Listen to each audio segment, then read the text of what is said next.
para undangan dan peserta dalam acara sosialisasi 4 pilar MPR RI dengan tema penguatan sistem demokrasi Pancasila yang dilaksanakan oleh Majelis Permusyawaratan Rakyat Republik Indonesia bekerjasama dengan Universitas Nalutama Surabaya. Welcome all guests and participants to the 4 pillar socialization of People's Consultative Assembly of the Republic of Indonesia with the strengthening Pancasila Democracy System held by People's Consultative Assembly of the Republic of Indonesia in collaboration with Nalutama University Surabaya. Menyanyikan lagu Indonesia Raya. Hadirin dimohon berdiri.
Hadirin disilakan duduk kembali. Ladies and gentlemen, please be seated.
Doa oleh Saudara Hari Adi Laksono.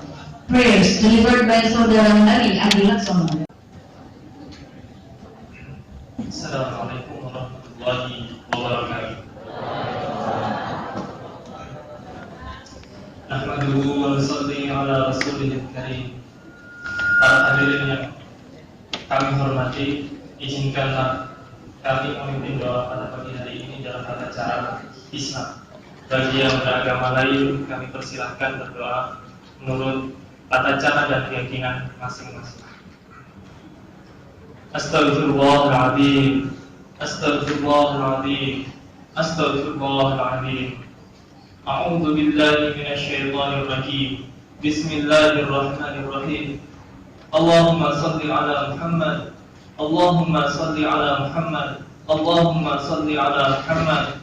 كما صليت على إبراهيم وعلى آل إبراهيم وبارك على محمد وعلى آل محمد كما باركت على إبراهيم وعلى آل إبراهيم إنك حميد مجيد اللهم اغفر للمؤمنين والمؤمنات والمسلمين والمسلمات الأحياء منهم والأموات إنك قريب مجيب دعوات يا قاضي الحاجات ربنا ذنوبنا ولوالدينا وللمؤمنين يوم يقوم الحساب ربنا ذنوبنا ولوالدينا وارحمهما كما ربيانا صغارا ربنا ذنوبنا ولإخواننا الذين سبقونا بالإيمان ولا تجعل في قلوبنا غلا للذين آمنوا ربنا إنك رؤوف رحيم ربنا ظلمنا أنفسنا وإن لم تغفر لنا وترحمنا لنكونن من الخاسرين.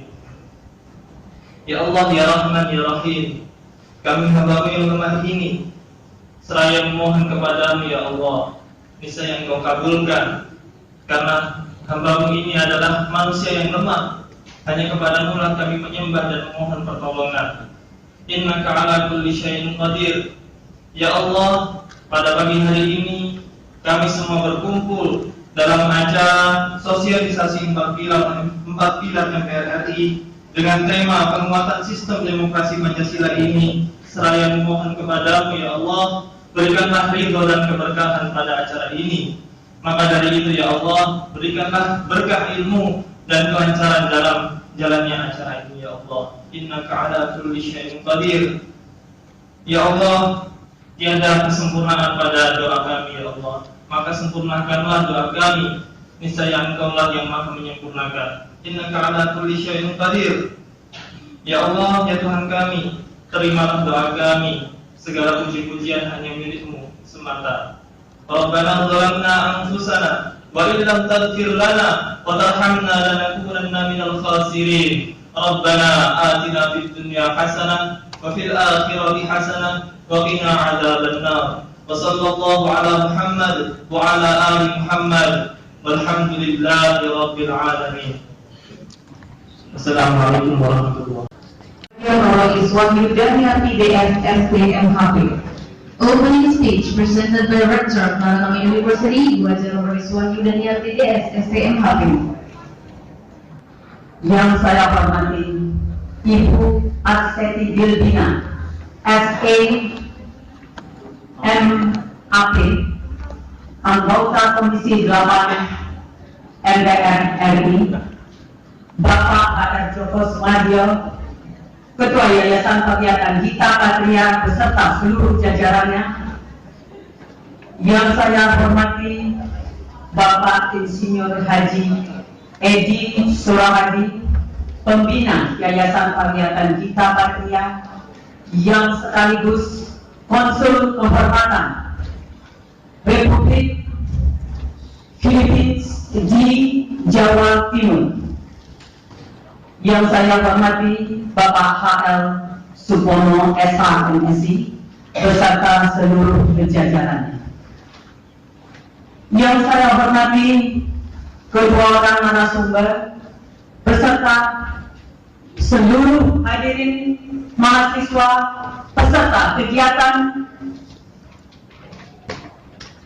penguatan sistem demokrasi Pancasila bagian dari 4 pilar yang ada di MPR RI. Assalamualaikum warahmatullahi wabarakatuh. Salam sejahtera dan Om Swastiastu. Hadirin sekalian yang berbahagia, puji syukur kehadirat ilahi Rabbi, pagi hari ini kita masih diberi kesehatan, kesempatan yang patut kita syukuri bersama.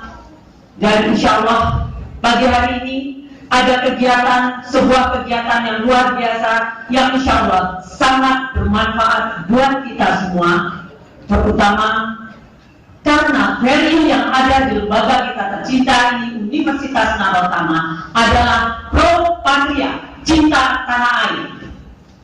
Hadirin sekalian, demokrasi Pancasila adalah demokrasi yang dihayati oleh bangsa Indonesia, dijiwai dan diintegrasikan oleh nilai-nilai luhur Pancasila berdasarkan asas kekeluargaan.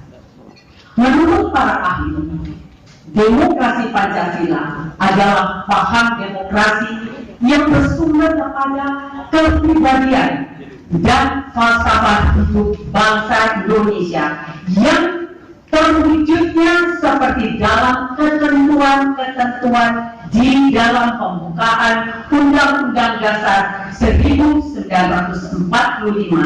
dan terrefleksi dalam sila keempat Pancasila, yaitu kerakyatan yang dipimpin oleh hikmat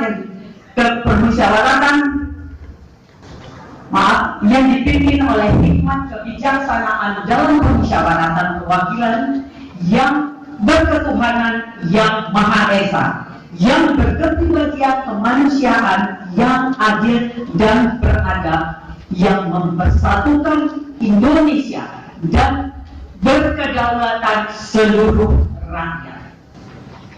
Hadirin sekalian, pagi hari ini kita bersama-sama akan mendapatkan pencerahan sekaligus kegiatan yang luar biasa.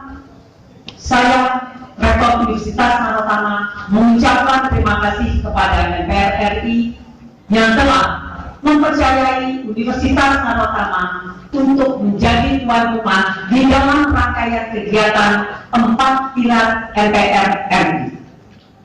Selanjutnya, Universitas Narotama yang dibangun tadi dengan value pro patria atau cinta tanah air mendukung penuh pelestarian dan penguatan pemahaman demokrasi Pancasila bagi generasi muda, khususnya karena kalianlah para generasi muda, para mahasiswa yang kelak akan menjadi pemimpin-pemimpin masa depan bangsa Indonesia tercinta.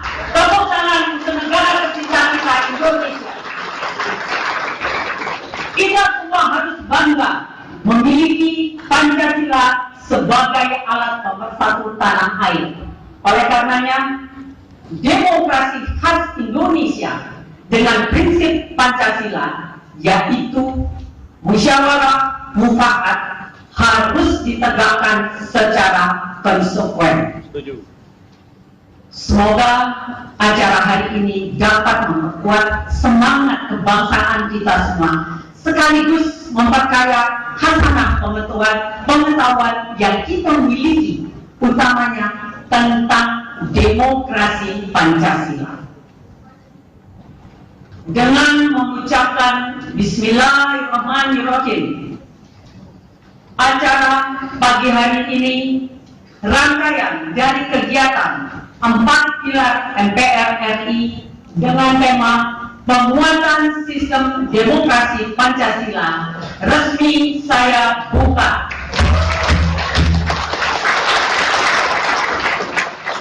Wabillahi taufiq wal hidayah. Wassalamualaikum warahmatullahi wabarakatuh. Berkenan pada rektor untuk tetap di tempat.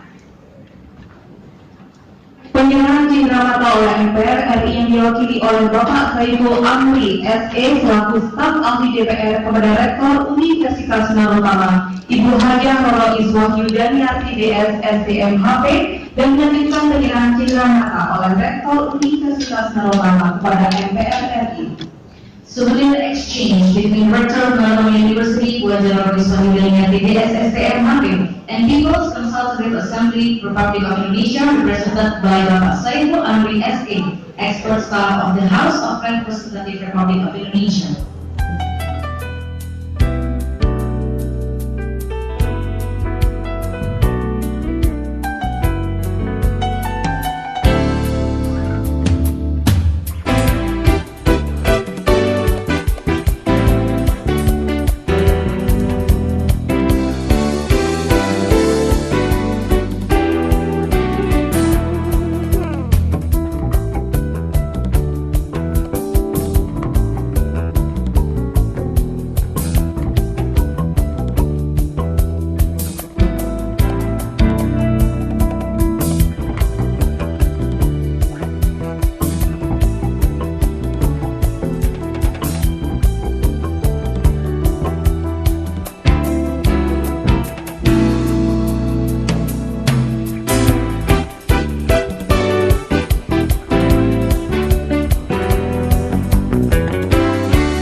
Beliau lahir di Sumeneb 11 November 1980 dan saat ini menjabat sebagai Wakil Dekan Fakultas Hukum Universitas Narotama Surabaya dan sedang menempuh pendidikan doktor di Universitas Airlangga. Kepada Bapak Muhammad Saleh SH MH, disilakan.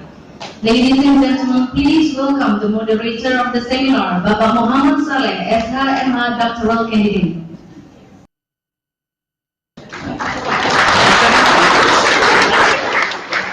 Assalamualaikum warahmatullahi wabarakatuh. Selamat pagi dan salam sejahtera untuk kita semua. Alhamdulillah pada pagi ini kita mengadakan kegiatan yang sangat baik untuk bangsa dan negara kita. Kita akan mendiskusikan tentang Pancasila sebagai ideologi negara kita, sebagai kita bangsa kita. Nah, sebelum kita mulai akan saya panggil kedua narasumber kita yang tidak asing lagi bagi kita. Yang pertama, Bapak Rusdianto Sesum SHMH, silakan.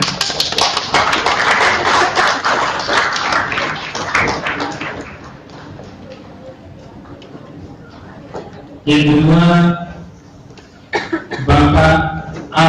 Maciki Maestino Triyono Sundoro, kami persilakan.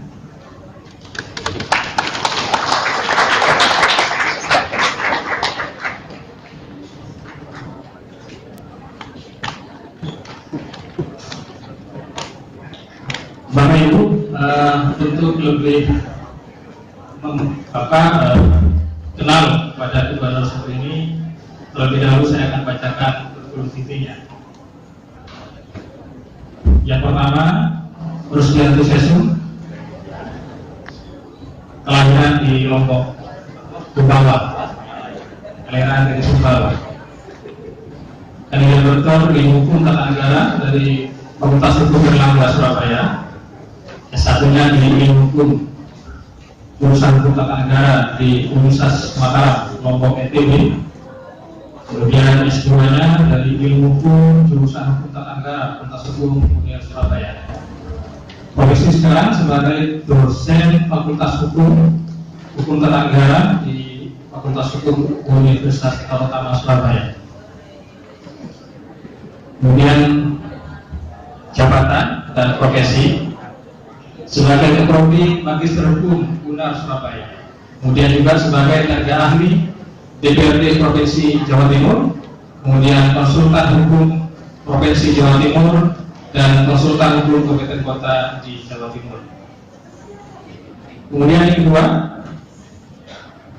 Bapak Maciki Maestino Triyono Sundoro alias Kiki, alias Kiki, alias Agutadi Mayestino aliasnya Madu apa ya? Lahir di Jakarta 16 Mei 1974. Pendidikan SMPN 1 Surabaya, SMAN 9 Surabaya, S1 Teknik Industri, S2 Magister Manajemen Teknologi Informasi, S2 dua kali S2-nya, Magister Manajemen Bisnis, Prasetya Mulia Business School. Kemudian juga kita Ma'had Ali Ar-Roya, Sukabumi. Profesi sebagai dosen, kemudian juga pengasuh kajian atau Majelis Taklim Al-Hasan Surabaya, pengasuh Ikatan Muslim dan Mu'alaf Indonesia, konsultan ICT dan bisnis. Itu CV-nya Pak Ibu. Tapi sebenarnya masih belum lengkap di sini CV-nya, karena statusnya belum dicantumkan. Jadi kalau beliau berbaik adalah statusnya sama-sama single. Kalau istri single, kemudian terpilih single. Memang ada perbedaannya Pak Ibu. Ini harus ada modelnya belum ada nih. Yang beliau ini belum berpengalaman tadi, single belum berpengalaman, yang ini single berpengalaman. Nah, jadi tinggal Pak Ibu sekarang memilih mana yang cocok. Saya sudah merapor juga tim marketingnya juga. Nah, Bapak Ibu, Pancasila. Jadi teori, instrumen berdasarkan teori. Jadi mulai dari yang rendah sampai yang paling tinggi.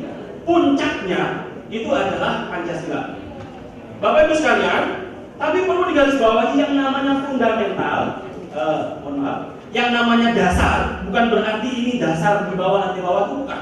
Tapi dasar dalam konsep hukum itu merupakan tempat bergelantungan sumber-sumber hukum yang lain. Jadi hukum-hukum yang lain itu bergelantung di Pancasila. Ya, jadi itu Bapak Ibu sekalian. Nah, saya bersekat. Nah ini, tadi pertanyaan saya, apakah demokrasi Pancasila itu konstitusional atau tidak? Kalau kita membaca alinea keempat konstitusi kita, Undang-Undang Dasar NRI 1945, NRI ini bukan nama calon istrinya Pak Kiki ya. NRI ini singkatan kepanjangan dari Negara Republik Indonesia. Jadi jangan menyebut UUD 1945. Namanya yang benar itu adalah Undang-Undang Dasar Negara Republik Indonesia tahun 1945. Jadi kalau Bapak Ibu menyebut UUD 1945 itu salah. Jadi yang benar itu mesti menyebutnya UUD NRI tahun 1945. Ya, itu bahasa hukumnya itu. Nah, di dalam alinea keempat itu Bapak Ibu sekalian, ada pertanyaannya begini. Apakah Pancasila itu terdapat dalam konstitusi? Ada di dalam konstitusi. Baik nomenklaturnya maupun nilainya ada dalam konstitusi. Kita lihat ini Bapak Ibu sekalian. Saya singkat alinea keempat, terbentuk dalam suatu susunan negara Republik Indonesia yang berkedaulatan rakyat. Itu ada kata-kata yang berkedaulatan rakyat. Dalam teori ilmu hukum tata negara itu ada 5 jenis kedaulatan. Ada kedaulatan Tuhan, ada kedaulatan raja, ada kedaulatan hukum, ada kedaulatan negara, dan ada kedaulatan rakyat. Nah, kita, bangsa kita ini Bapak Ibu sekalian, yang namanya kedaulatan ini bagi adik-adik yang bukan fakultas hukum, kedaulatan itu maknanya kalau dalam bahasa Jermannya itu sovereignty, itu artinya kekuasaan tertinggi. Siapa yang memegang kekuasaan tertinggi dalam sebuah negara? Jadi yang namanya kedaulatan itu siapa yang memegang kekuasaan tertinggi? Nah, negara kita ternyata ketika pertama kali dibentuk, ini sebenarnya Bapak Ibu sekalian, Pancasila itu bunyinya bukan seperti ini, ya. Nanti saya sebutkan bunyinya bukan bunyi seperti ini, aslinya. Ini baru bunyi ini baru kemudian tanggal 18 Agustus. Jadi sebenarnya yang ditetapkan pada tanggal 22 Juni 1945 di Piagam Jakarta atau di Charter of Jakarta itu bukan bunyinya begini, ya. Nanti saya jelaskan. Kita lihat ini ada kata berkedaulatan rakyat. Jadi founder father kita bahwa kekuasaan yang paling tinggi di negeri ini itu dipegang oleh rakyat, bukan oleh Tuhan, bukan oleh hukum, bukan oleh negara, bukan oleh raja, tetapi rakyat. Teorinya banyak ahli hukum tata negara maupun ahli politik itu yang namanya kedaulatan rakyat, Bapak Ibu sekalian, kedaulatan rakyat itu sama dengan demokrasi. Jadi kalau demokrasi itu artinya kedaulatan rakyat. Jadi negara demokrasi itu artinya rakyat yang berdaulat, demos dan kratos, kekuasaan publik yang memegang kekuasaan. Oleh karena itu maka disebut di sini, 5 menit Mas Soleh. Berkedaulatan rakyat dengan berdasar kepada Pancasila, itu maksudnya.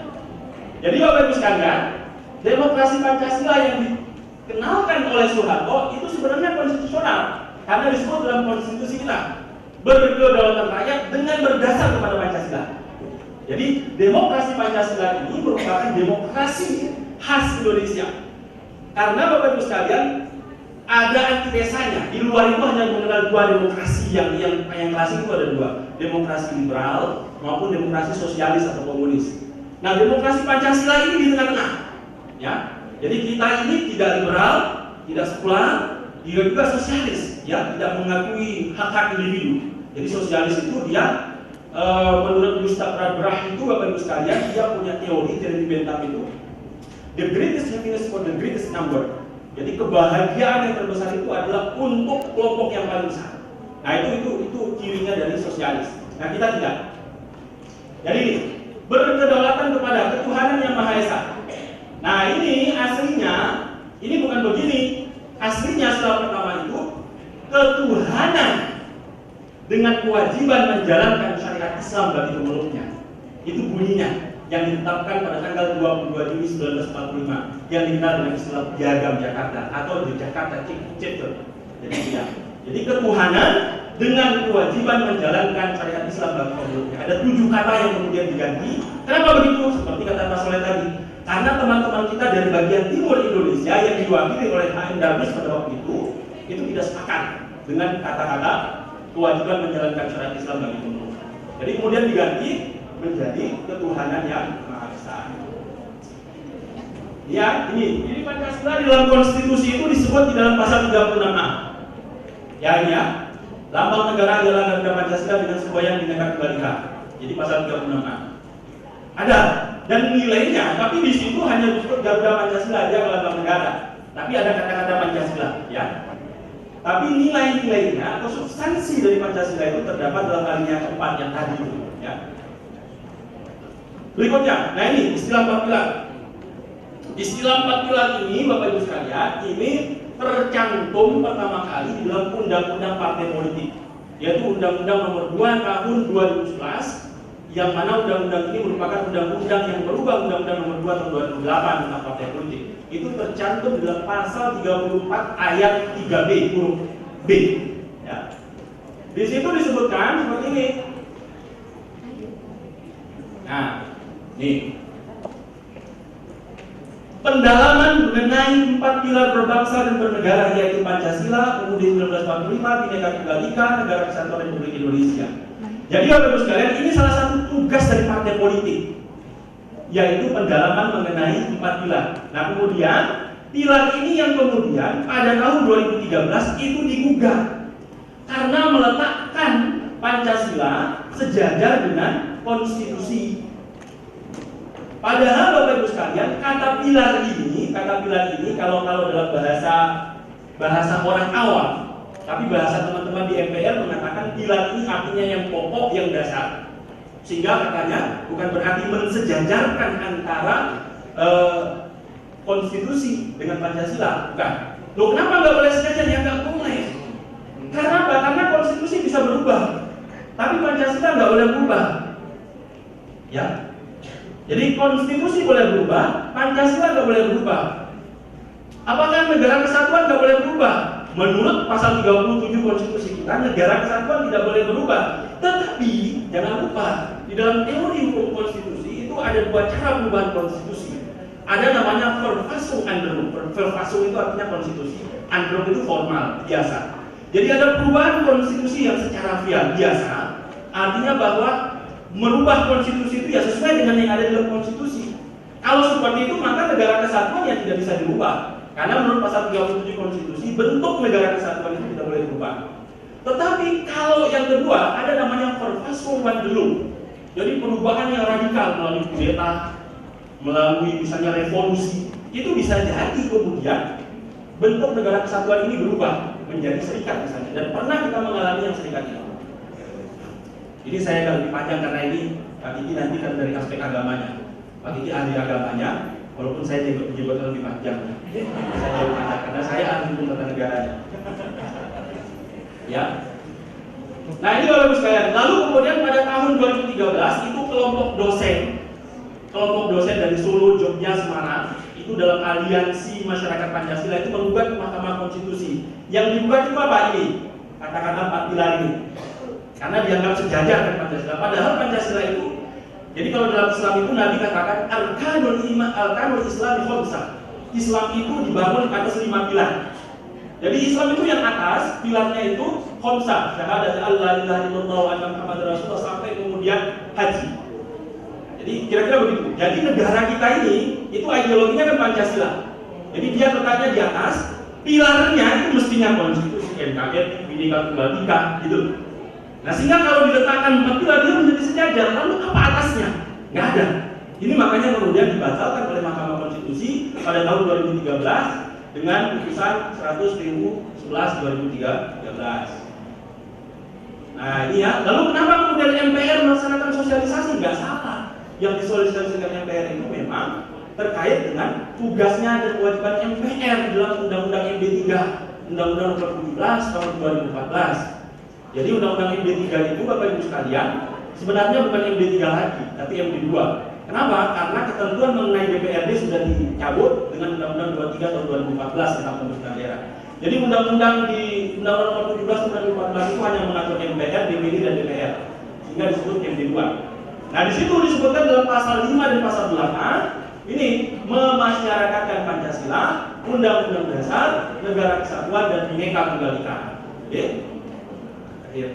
Tapi sebenarnya bukan hanya MPR RI yang punya tugas, ya. Di dalam Undang-Undang Nomor 23 tahun 2014 tentang pemerintahan daerah, Presiden juga punya tugas yang sama dengan MPR ini. Di dalam pasal 25 ayat 1 disebutkan ini, ya. Pembinaan wawasan kebangsaan dan ketahanan nasional dalam rangka memantapkan pengawalan Pancasila, pelaksanaan Undang-Undang Dasar Negara Republik Indonesia, pelestarian Bhinneka Tunggal Ika serta mempertahankan NKRI.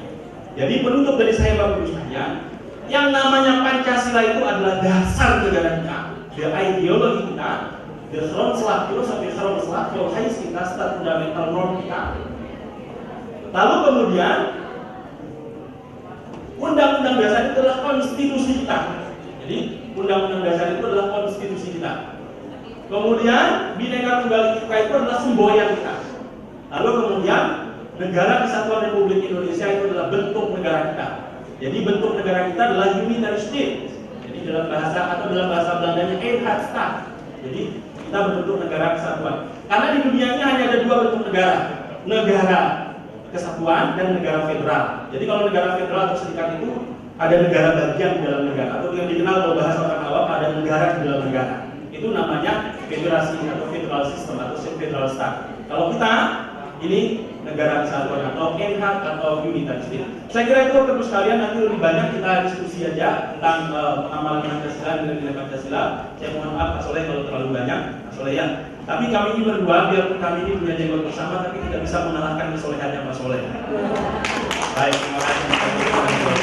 Dan kata Ustaz itu paparannya sangat luar biasa, menyentuh lubuk hati terdalam kita.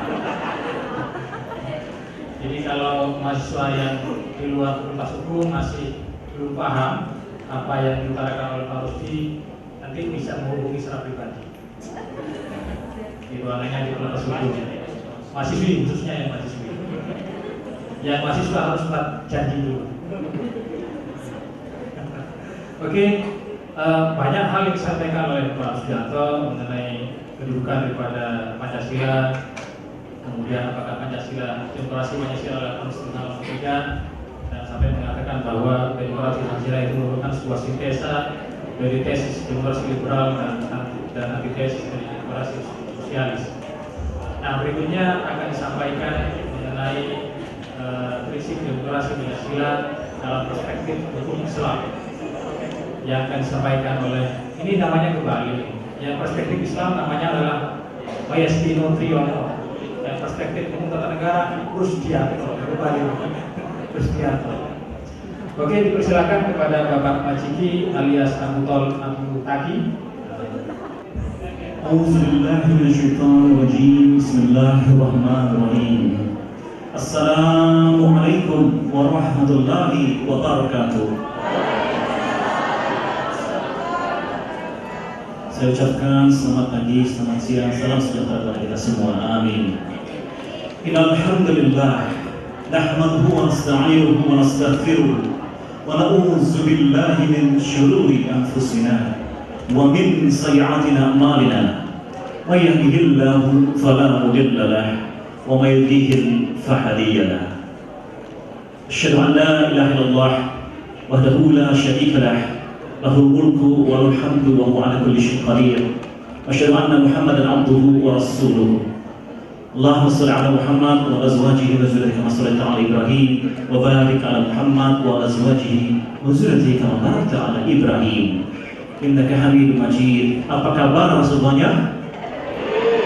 Alhamdulillah. Salah satu ciri orang beriman dalam keadaan apapun, jika ditanya kabarnya, dia bersyukur kepada Allah Ta'ala, kepada Tuhan yang Maha Esa. Baik, ini sebelumnya saya minta maaf, saya tidak tahu kalau rupanya 4 pilar itu sudah dianulir ya. Jadi saya masih mendasarkan 4 pilar kebangsaan NKRI dan Islam, dan benarnya Pancasila sebenarnya. Nama saya itu panggilan, kalau yang Trono Sudoro itu nama bapak saya. Baik, alhamdulillahirabbil alamin. Rupanya yang saya pahami sebagai orang yang bukan di dunia hukum, 4 pilar negara itu rupanya adalah Pancasila, Undang-Undang Dasar Negara Republik Indonesia, Bapak ya, bukan Republik Indonesia, dan Bhinneka Tunggal Ika dan Negara Kesatuan Republik Indonesia. Nah, karena tugas saya adalah memandang Pancasila dan kehidupan bernegara dalam perspektif Islam, maka bahasan saya akan banyak melalui itu. Tetapi percayalah, yang saya akan paparkan insya Allah akan universal. Begini saudara-saudara, saya perkenalkan dulu. Islam ini yang menurut kami pahami adalah dari Tuhan yang Maha Esa. Tuhan yang Maha Esa itu namanya adalah Al-Wahid atau Al-Allah, Al-Ilah. Yang menamai nama Islam itu adalah adalah Allah sendiri. Nabi terakhir dalam Islam adalah Muhammad. Beliau keturunan dari Nabi Ibrahim atau Abraham dari jalur Ismail. Dari sini saja saya sebagai seorang programmer, saya melihat ada suatu tanda. Saya selalu mengajarkan sistem informasi itu adalah sebenarnya kita manusia ini mempelajari sistem-sistemnya Tuhan yang Maha Esa, penguasa alam semesta. Ini adalah salah satu tanda betapa Islam itu dilahir datangnya kepada Nabi yang terakhir dari keturunan Ismail. Dalam bahasa Arab, keduanya hurufnya sama. Yani Ismail adalah Sim, Mim, dan Lam. Kalau Islam adalah Sim, Lam, dan Mim. Jaraknya ribuan tahun sudah direncanakan oleh penguasa alam semesta. Ini menurut kepercayaan kami. Terlalu banyak sekali nabi-nabi. Risalahnya sudah lengkap di Al-Maidah ayat 3, dan di sini adalah akhir zaman. Maka bagaimana sikap kita termasuk dalam NKRI? Islam dalam secara ekonomi bahasa itu adalah bisa katakan salam, damai. Kemudian aslama, menyerah kepada Tuhan yang Maha Esa, menyerah kepada kehendaknya, itu di surat ini, dan ini free, nanti silakan digunakan. Kemudian juga istaslama taslimun, sama, menyerah total. Kemudian juga salim atau bersih dan suci. Kemudian juga yang penting mungkin bagi kita adalah salam, sejahtera. Nah, maka Islam ini bisa dikatakan adalah salamah. Salamah ini keselamatan, kedamaian, kesejahteraan, kemakmuran. Kemudian di Indonesia kan menjadi kata selamat.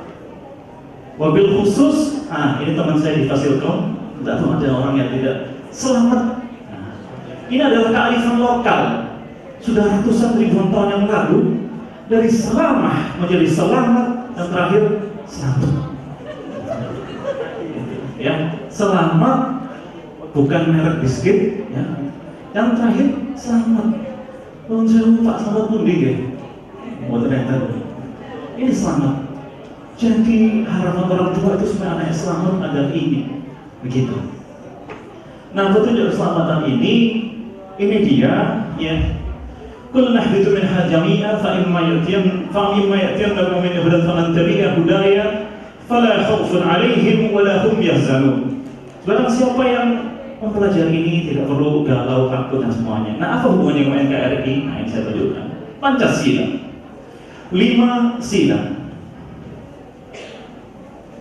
Ada ketuhanan yang Maha Esa, ada kemanusiaan yang adil dan beradab, ada persatuan Indonesia, Ittihadiyah, kerakyatan yang dipimpin oleh hikmat, kebijaksanaan dalam permusyawaratan perwakilan. Ini penting.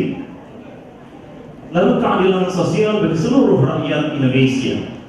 Mari kita buka satu persatu. Fa insyaallah.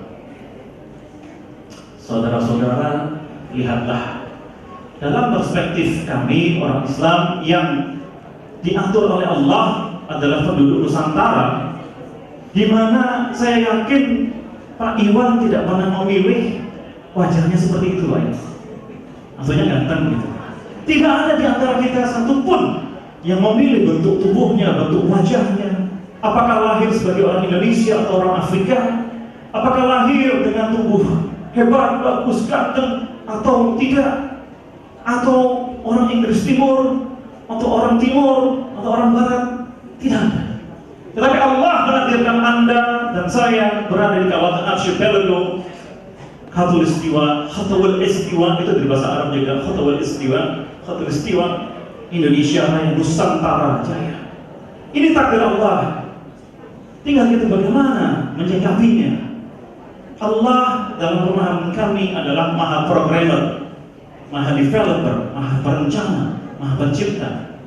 Bukan manusia, bukan makhluk, sesuatu yang jelas tidak sama dengan makhluk manapun, selalu bersama dengan semua makhluknya, menguasai seluruh alam semesta, dan sangat dekat dengan makhluknya. Dan istiwa di Yesus Arsy adalah sesuatu di atas langit dan bumi. Ya. Maka kami menyetujui sekali bahwa Pancasila adalah ketuhanan yang Maha Esa. Ini sangat tentu saja sesuai dengan pandangan kami yang di Tauhid atau monoteisme. Kemudian ada kemanusiaan yang adil dan beradab. Ini prinsip dasar wajib dalam kami Islam. Kemudian persatuan Indonesia. Mari kita ingat waktu Nabi terakhir kami, yakni Muhammad bin Abdullah, anak Abdullah dan anak atau cucu dari Abdul Muthalib, kemudian menjadi Nabi dari ribuan Nabi. Ya. Beliau terakhir tinggal di kota Madinah. Nama aslinya adalah kota Yathrib, kemudian disebut Madinah, kota. Madinah itu kota. Ada piagam yang disebut sebagai piagam Madinah. Piagam Madinah ini adalah perjanjian yang sangat agung antara kaum-kaum yang ada di Madinah pada saat itu. Yakni misalnya kaum yang telah ada sebelumnya, yaitu kaum Yahudi, Bani Israel, dan kemudian kaum Nasrani, Nasara, dalam Islam disebut sebagai Nasara, yaitu Ahlul Kitab, orang-orang yang diberikan kitab sebelumnya, seharusnya menjadi saudara juga. Kemudian kaum ateis yang sama sekali tidak percaya akan adanya Tuhan. Kemudian kaum mistik yang suka dengan hal mistik, sihir, ini adalah kaum Majusi. Kemudian itu semuanya ada perjanjian. Perjanjian ini mutlak dilaksanakan, dan Muhammad waktu itu tidak memakai gelar sebagai Rasulullah, tapi sebagai Muhammad bin Abdullah. Ini adalah perjanjian mempertahankan kedaulatan di negara Madinah.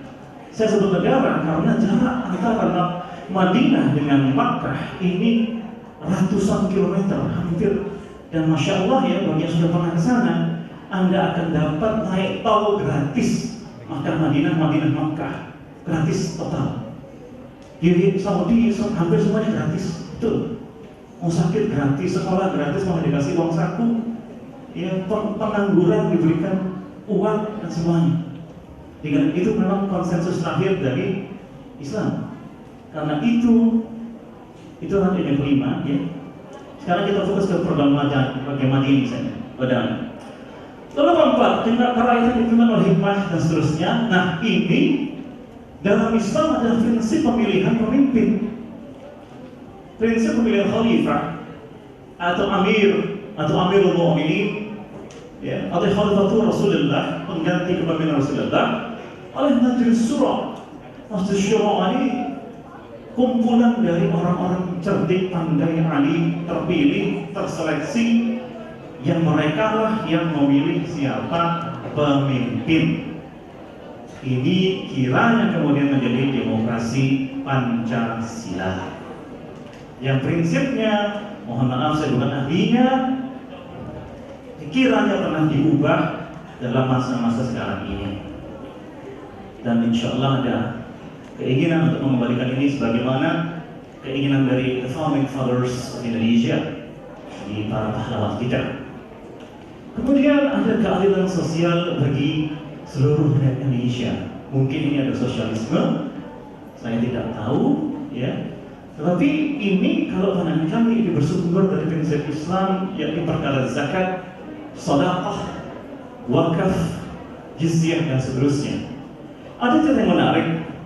Alhamdulillah saya juga pernah berguru di Fakultas Teknologi Business School di antaranya, dan tentu saja profesor kami itu adalah praktisi. Dan kami diajar ekonomi makro, bisnis dan semuanya oleh dua orang deputi gubernur Bank Indonesia. Mereka sarjana luar biasa, orang luar biasa.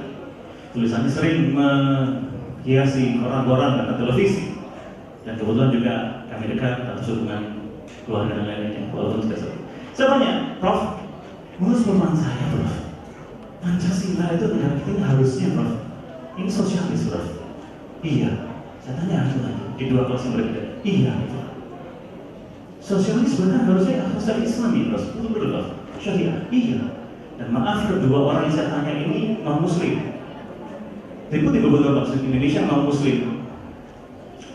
Lalu, Prof, bagaimana caranya kita bisa jual tanker? Bagaimana caranya kita bisa jual satelit? Ya nggak tahu gitu. Oke, Prof, gini, Prof. Saya S1 di Teknik Industri ITS, itu salah satu kasus saya adalah membedah mengapa satelit, tanker, dan ada pengampunan terhadap koruptor triliunan itu, ini harusnya salah atau benar. Nah, ini dari akademisi, dari guru-guru saya di ITS yang lain-lainnya mengatakan begini.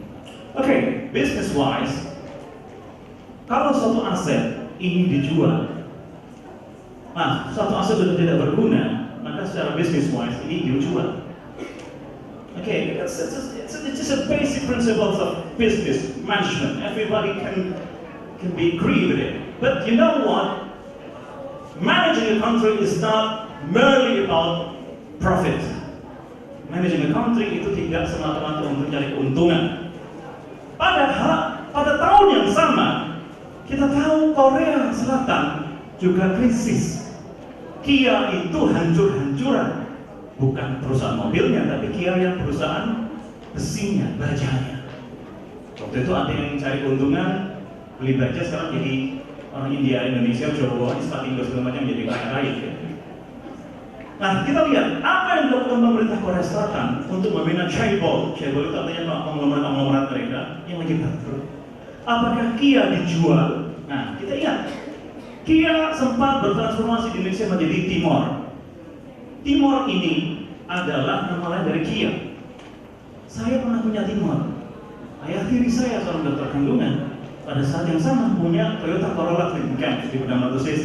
Saya punya Timor 1500 cc injection. Saya katakan larinya lebih kencang dan lebih lebar, lebih stabil. Ada heaternya, harganya lebih murah. Nah, apa yang terjadi? Ini kami sampaikan kepada antum sekalian dengan apa adanya. Waktu itu Pak Harto gemas kepada para ATPM yang janjinya sudah 20 tahun, 25 tahun itu harusnya mampu membuat mobil nasional.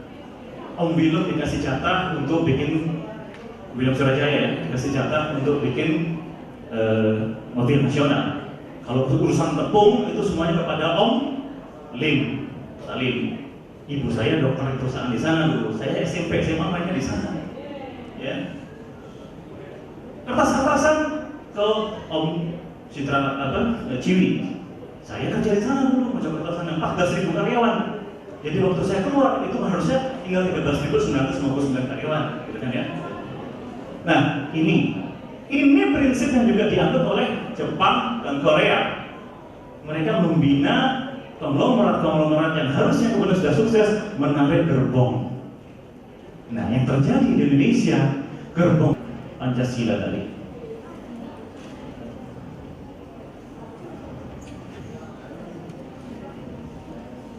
Ya, sebentar ya Pak. Tadi saya kan mulai terlambat Pak. Demokrasi dalam Islam. Saya ambilkan dari kitab Al-Bidayah wan Nihayah. Kitab Al-Bidayah wan Nihayah ini ditulis oleh Imam Ibnu Katsir. Imam Ibnu Katsir adalah standar sejarah Islam. Hampir 1000 tahun. Beliau juga mengambil dari hadis Sahih Bukhari, Muslim, Tarikh At-Tabari dan lain-lainnya. Bagaimana cara memilih khalifah? Nah, Abu Bakar As-Siddiq sebagai khalifah pertama. Ya. Abu Bakar As-Siddiq pada saat Rasulullah meninggal dunia ada gerakan separatisme dari kaum Ansar di Madinah mengatakan buat 2 khalifah. By the way, khalifah itu dalam Islam, dalam Arab artinya khalifah itu pengganti ya. Khalifah itu Rasulullah, artinya pengganti kepemimpinan Rasulullah. Nah, kalau dikatakan di dalam makhluk ini manusia adalah pengganti, sebelumnya ada pengganti kita penggantikan makhluk sebelumnya ada di bumi. Kemungkinan ya kaum jin itu. Ya. Khalifah pengganti Rasul siapa? Kata Ansar, satu dari Ansar, satu dari Muhajirin. Tidak bisa, kata Umar. Umar mengingatkan, Umar berkampanye, dalam Islam boleh. Abu Bakar lah sebenarnya harus kenapa? Beliau ini pernah ditunjuk berkali-kali oleh Rasulullah menggantikan memimpin sholat, memimpin macam-macam. Kemudian mereka berembuk, itulah Dewan Syura, itulah yang di Indonesia menjadi Dewan Perwakilan Rakyat dan Majelis Permusyawaratan Rakyat, utusan daerah whatever gitu. Kalau 200 juta ya 1000 pantas lah. Waktu itu mungkin Muslim baru cuma 200.000 ya. Kemudian yang kedua, Umar. Bagaimana Umar khalifah kedua? Umar dicalonkan oleh Abu Bakar As-Siddiq sebelum meninggalnya. Dirapatkan oleh Dewan Syura juga dan disetujui. Ini ada di At-Tabari, Tabaqat Ibnu Sa'ad, Al-Bidayah wan Nihayah. Ketiga, bagaimana Utsman bin Affan, seorang konglomerat yang paling kaya sehingga tokohnya ada di Irak, di Yaman, di semuanya. Tapi juga orang yang paling zuhud, yang mewakafkan seluruh hartanya. Kalau Anda tidak dapat wakaf tanah, Anda tidak akan bisa sholat di Madinah dan Makkah karena seluruh tanah Anda rata-rata kebanyakan rumahnya Utsman. Anda ke Masjidil Haram harus masuk Anda. Beliau jadi kalimat ketiga, Az-Zuhrain 2 kali menjadi menantu Rasulullah, anak istri pertama meninggal, istri kedua anaknya. Juga begitu dicalonkan, dirapatkan oleh Dewan Syura ini demokrasi Pancasila sekarang harusnya. Kemudian Ali bin Abi Thalib sama dicalonkan, didesak oleh masyarakat, kemudian dirapatkan. Nah, ini baca aja, kepemimpinan bukan kepemimpinan saya sentil dikit. Pemimpin suatu kaum adalah pengabdi atau pelayan dari kaum yang dipimpinnya. Jadi bukan gagah-gagah. Ya, kalau Anda naik dengan ambisi, Anda akan dipersulit oleh Allah. Kalau tidak, Allah akan menolong. Itu hampir selesai Pak. Sedikit. Ya baik. Saya cuma ingatkan, mari kita memperbaiki negara bersama-sama. Karena kalau tidak, seluruh rakyat akan kena dampaknya. Kalau dalam Islam, menurut saya ini dalilnya. Siksaan Allah tidak hanya menimpa yang khusus, tetapi juga yang khusus zalim, tapi juga yang baik-baik. Karena yang baik-baik diam saja, nggak mau berubah, tuh.